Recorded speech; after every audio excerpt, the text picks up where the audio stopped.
नाम उस्मानी जी, उनसे मैं गुजारिश करूंगा कि वो कार्यकर्ताओं का उत्साहवर्धन करेंगे। थोड़ा देर भोजन विकास अघाड़ी एक मिनट।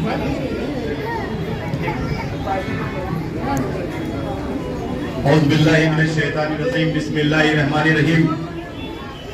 आज के इस मजलिस के इंतजामिया बहुजन विकास अघाड़ी के अहदेदारान जिम्मेदारान, खास तौर पे मेरे छोटे भाई मोहतरम फहीम आजमी साहब का मजलिस इत्तेहादुल मुस्लिमीन भिवंडी शहर जिला सदर होने के नाते मैं बहुत बहुत शुक्रिया अदा करता हूं कि आपने 23 भिवंडी लोकसभा चुनाव में मजलिस इत्तेहादुल मुस्लिमीन के हरदिल अजीज उम्मीदवार आदरणीय अकरम अब्दुल हन्नान खान साहब का आज समर्थन किया है।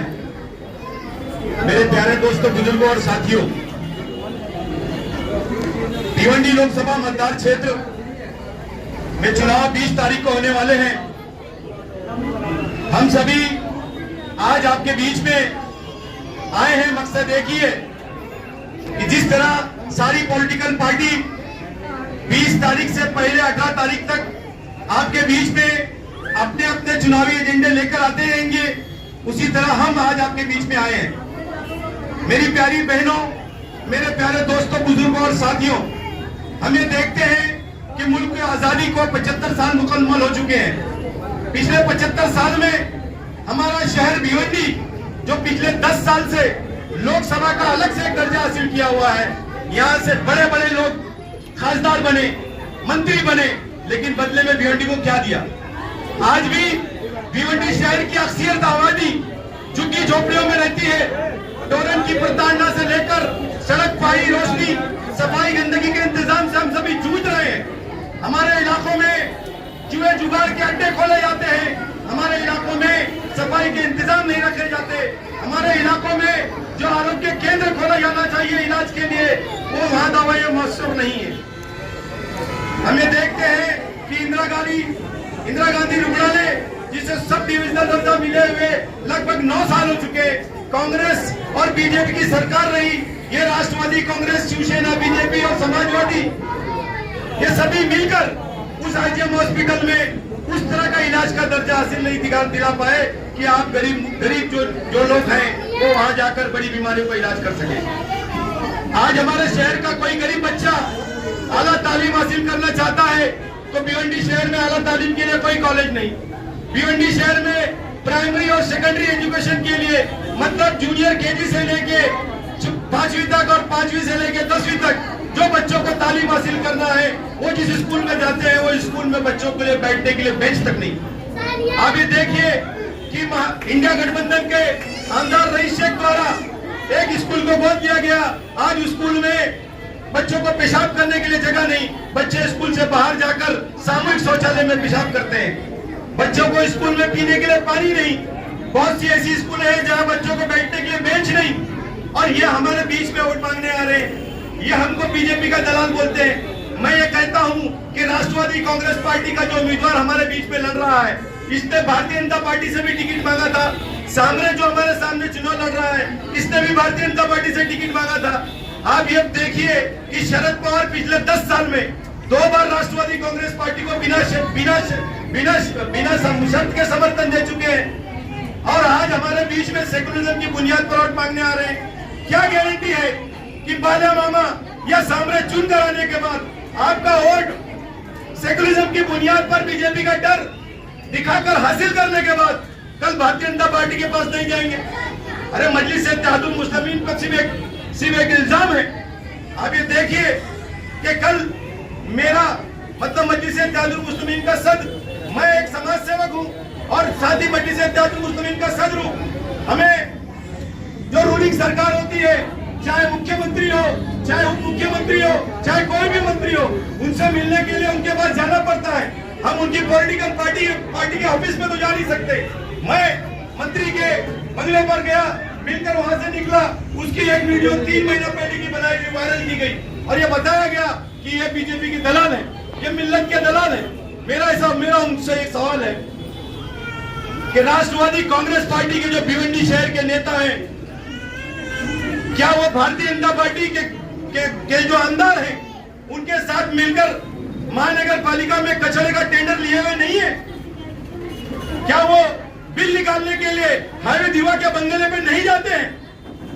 अरे हमारा कोई भी एक ऐसा वीडियो एविडेंस ला कर दे कि हम भारतीय जनता पार्टी से बात कर रहे हैं, संवाद कर रहे हैं, तोड़ी पानी कर रहे हैं। मैं आपके सामने, मीडिया के सामने कहना चाहता हूं, मैं सियासत से रिजाइन दे दूंगा। इस तरह से जनता का डिसिप्लिन करना, एक मुसलमान को तो आप चुनाव लड़ाते नहीं। 48 लोकसभा मतदान क्षेत्र में मजलिस इत्तेहादुल मुस्लिमीन के राष्ट्रीय अध्यक्ष ने कहा था कि एक मुसलमान को टिकट दो, हम चुनाव नहीं लड़ेंगे। अरे राष्ट्रवादी कांग्रेस, शिवसेना, समाजवादी मिलकर एक मुसलमान को टिकट नहीं दे सकते।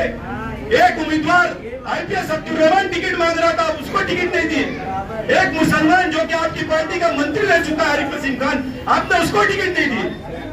मजलिस इत्तेहादुल मुस्लिमीन के रियासत महाराष्ट्र के सदर खासदार इम्तियाज जलील साहब ने कहा कि हम 3 मई तक इंतजार करेंगे। अगर 3 मई तक आपने एक भी मुसलमान को महाराष्ट्र में टिकट नहीं दिया तो मजलिस इत्तेहादुल मुस्लिमीन वो 5 सीट जो बोलती आई है महाराष्ट्र में, जहां वो सर्वे कर रही है, काम कर रही है, उन 5 सीट पर उम्मीदवार उतारेगी। इसी मकसद से जब हमने देखा कि 2 मई तक किसी भी उम्मीदवार को इंडिया गठबंधन ने टिकट नहीं दिया मुसलमान को, तो हमने अपना नुमाइंदा एक मुसलमान को बनाया और अकरम खान साहब को मजलिस इत्तेहादुल मुस्लिमीन ने 3 मई को आपके बीच में लाया। हम उसी को समर्थन देंगे। तो हमने कहा कि ठीक है, हमने बात किया, मीटिंग किया, फिर आज फैसला लिया गया कि हम MIM को सपोर्ट करेंगे। हमारे जो उम्मीदवार हैं अकरम साहब, उनको जीत के लोकसभा में बैठाने की तैयारी करें। भाई ये बताइए कि मतलब जो है इनको जो समर्थन आपने दिया तो ईस्ट में ही मजबूती मिलेगी या वेस्ट में भी? ईस्ट वेस्ट छोड़ दो, बाहर भी मिलने वाली है मजबूती। फहीम भाई ये बताइए, बहुजन विकास आघाड़ी की तरफ से आप कितने वोट का सपोर्ट करेंगे, कितने वोट की ताकत देंगे? देखिए, बहुजन विकास आघाड़ी के तो हमने सिर्फ 4 वार्ड में बुलाया तो पूरा हाल भर गया।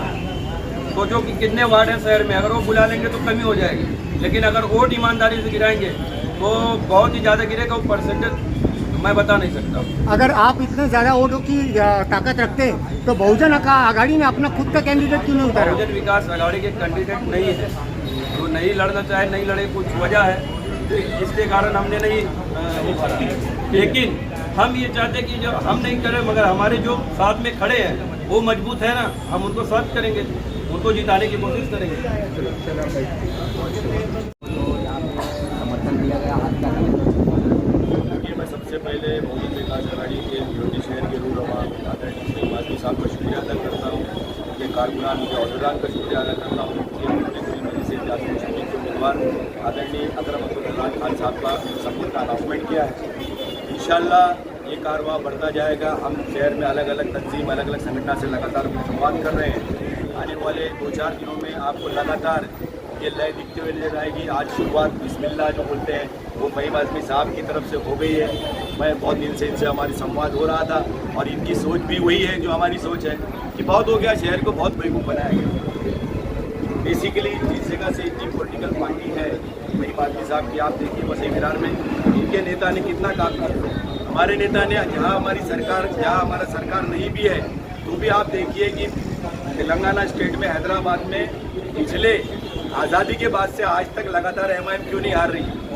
शिक्षा, आरोग्य, डेवलपमेंट के हर कार्य मजलिस इत्तेहादुल मुस्लिमीन ने किया है। तो ये दोनों सोच एक जैसी, आपकी बहुत अच्छी सोच है। उनका ऐसा कहना है कि तिनका समुंदर बनता है। कोशिश करना हमारा काम है, जीत देने का काम अल्लाह का है। जो संघर्ष करता है उसी की जीत होती है, जो कोशिश करता है वही कामयाबी हासिल करता है। ऐसी सोच फहीम आज़मी की है। लगातार मुझसे ये बात बोल रहे थे और आज इन्होंने सही में वो कर दिखाया। जो लोगों इलेक्शन के बारे में हमको किसको इलेक्शन में वोट देना है और किसको क्या देना है, सबसे पहले हमको ये सोचना है, एक अपने दिमाग में एक चीज डाल लो कि हमें क्या करना है, किसे वोट देना है। जो हमारी तरफ से हमको हमारे भविष्य को बना सके, हमें उसे वोट देना है। और सबसे पहले हमें करप्शन को खत्म करना है। जब तक करप्शन खत्म नहीं होगा, महानगर पालिका में हमारी सुनवाई नहीं होगी। चाहे वो मुसलमान हो, चाहे वो हिंदू हो, चाहे वो दलित हो, चाहे वो कोई भी हो, सबसे पहले हमें करप्शन को खत्म करना है। तो करप्शन अपने से खत्म होगा।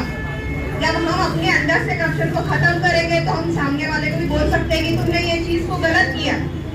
जब हम 100 रुपया 200 रुपया लेके इलेक्शन का वोट खरीद लेते हैं, हम अपना वोट देते हैं, बेचते हैं, हम वोट देते नहीं है।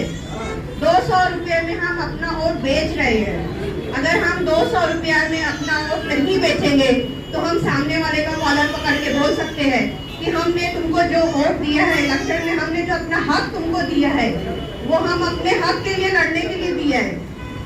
अगर हम अपना वोट 200 रुपये में दे दिए तो सामने वाला हमसे क्या करेगा, क्या कहेगा कि हमने तो पैसा दिया था आपको, इसकी वजह से हम तुम्हारा क्या काम करेंगे। आज देखो वार्ड मेंबर का भी होता है तो वो लोग क्या करते हैं, पैसा बांट देते हैं, बीच वाले लोग पैसा खा जाते हैं, हम तक पैसा पहुंचता नहीं है। लेकिन वो वार्ड मेंबर वाले लोग क्या कहते हैं, हमने तो पैसा दे के वोट लिया है।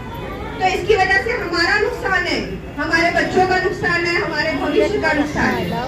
इसीलिए हमें सबसे ज्यादा करप्शन के ऊपर ध्यान देना है। मोहल्ले में कोई भी आए हमारे, हमको बोले 200 रुपया लो, आप इसको वोट दो, आप बीजेपी को दो, राष्ट्रवादी को दो, कांग्रेस को दो, जिसको भी दो, लेकिन 200 रुपया में अपने आप को, अपने जमीर को और अपने आत्मा को मत बेचिए। अपने अंदर इतनी हिम्मत और इतनी ताकत रखिए कि हम जहाँ पर भी खड़े होंगे हम लड़ सकते हैं। मेहरबानी करके आप लोग पैसा लेकर वोट ना दीजिए, और ये भी नहीं कहूँगी कि आप बहुजन विकास आघाड़ी को ही वोट दीजिए। आपको जो बेहतर लगता है आप उसी को वोट दीजिए, जो आपके भविष्य को बना सके उसी को वोट दो। घर घर लोग आके देखते, जो हवा चल रही है जिस चीज की, उस हवा के पीछे मत चलिए, अपने दिमाग से काम लीजिए, अपने बच्चों का भविष्य देखिए, अपना भविष्य देखिए। हमारी जिंदगी खत्म हो गई है, लेकिन हमारे बच्चों की जिंदगी आने के 10 साल अभी बाकी है। हमारे 10 साल तो नोटबंदी में चले गए, टोरेंट पावर में चली गई, या तो फिर महंगाई में चली गई, या तो बच्चों को शिक्षा दिलाने में चली गई। अब जो बची कुची जिंदगी बची है वो अपने बच्चों के लिए आप लोग अपनी हिम्मत और अपने बल में कुछ भी करिए, ताकत लगाइए कि आप लोग ऐसी चीज करो कि हमारे बच्चों को आगे चलकर ये चीज काम आए। इससे ज्यादा और मैं कुछ कहूंगी नहीं। बहुत से लोगों ने तो IGM के ऊपर से भी बोला, गटर के भी ऊपर से बोला, पानी के भी ऊपर, बहुत सी मसले हैं। सब लोग यही 3 चीजें लेके चल रहे हैं। सबकी यही ख्वाहिश है कि हमारे यहाँ की गटर बनी जाए, शिक्षा दी जाए, या तो फिर IGM हॉस्पिटल बनाया जाए, लेकिन बच्चों के भविष्य या अपना भविष्य नहीं देख रहे। अगर हमको अपनी सरकार बनानी है या अपना पल्ला भारी करना है तो हमें अपनी भी सोच अपनी बदलनी होगी।